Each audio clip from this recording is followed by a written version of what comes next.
ఒక్కరోజు prime show entertainment Niranjan గారికి అది వెళ్తే వాళ్ళు ఇమ్మీడియట్గా ఇట్లా ఓకే అన్నారన్నమాట. సో ఈ జర్నీ ఆల్మోస్ట్ 3 years నుంచి జరిగింది. అండ్ అశ్విన్ ఎందుకు దర్శినే ఫిక్స్ అయ్యారంటే అలా కాదు, అది కాదు, basically he was you can't tell Darshi తప్ప ఇంకా it was never suit any other person. Ashwin's version is that మధ్యలో Ashwin went and directed Anbariv, his first Tamil film. Appudu he almost forgot about this film. But Darshi was somebody who used to pick up call and say like, bro, adevayindi bro, aa kada undi kada manam cheddam. So appudu Ashwin fix ayyaru. Nakanna ekkuva premistunna oka manishi unnaru ee katha meeda. Wow. So Darshi ki tappa nenu evvariki cheyyanu idi andi.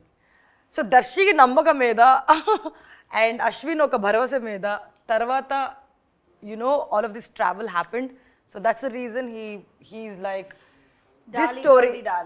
Ashwin గారు చూసుకున్నట్లయితే previously Tamil movies and first Telugu movie కదా, అసలు ఆ story కావచ్చు, మీకు narrate చేసేటప్పుడు కావచ్చు, the సెట్స్లో కూడా ఎట్లా అనిపించింది ఆయనతో వర్క్ చేయడం? కానీ మీరేమైనా టిప్స్ ఇవ్వడం జరిగిందా? ఎక్స్ప్రెస్ చేస్తున్నప్పుడు he was working on A1 Express and అప్పుడు చూసాను అనమాట. I think definitely I understood what a leader he is on set. Definitely I understood his capabilities. He's one of the finest technicians I worked with, and extraordinary, comes with an extraordinary clarity of what he wants and ఏది కావాలో తెలుసు, ఏది వద్దు ఇంకా బాగా తెలుసు.